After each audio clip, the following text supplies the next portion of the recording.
Parang may inumin na nga ba na, Miss Vin? Baka sabihin na naman ang sa basta pero ginagawa tayo. Saan?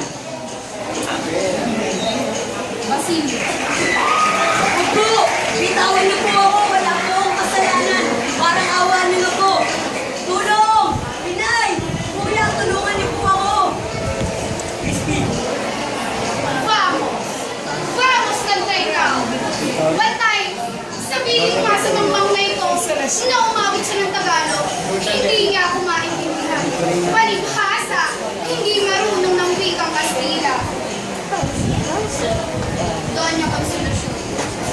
Basa ko sa'yo. Hindi. Wala akong ginagawang anuman sa inyong ama. Wala.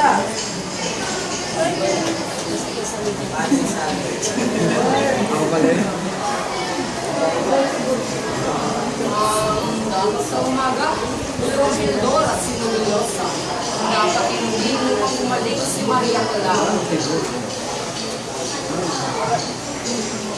Contributo. Hoy! Hindi ka nangaral sa akin ang isdoran.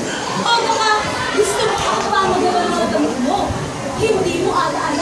Marami ang kilang labandera. Kagaya mo.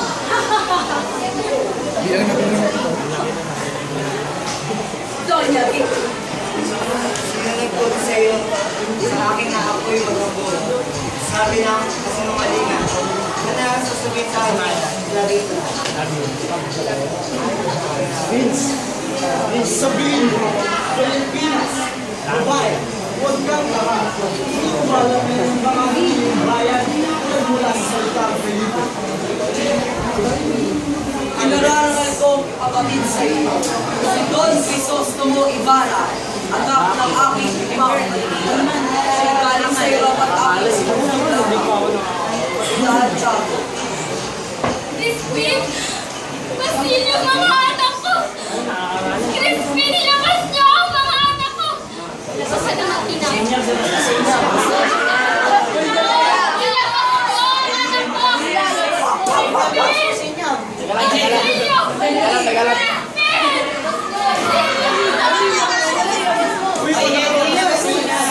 Uy, grabe naman kayo. Wala na sila yung Kahit saan ka magpunta, pagkatuban mo, ikaw lang ang pinakaiibig ko. Maria.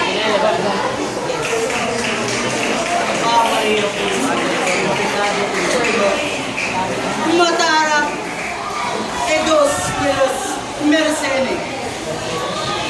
Nararapat lang sa kanila ang nagyaya. Buhay pa man, pinaparusahan na ang tulad mong mga ulupong. Padre Damas. Kasalanan? Hindi ba higit na ang bigat na kasalanan na gawa ng tao na ito? Nalapas na nga rin ang banal na libingan ng aking ama. Ang pagbusigin at ang akin, ngayon nasa kabilang buhay na. Sos na mga ibaga. Kami ang mga tauhan na. Glory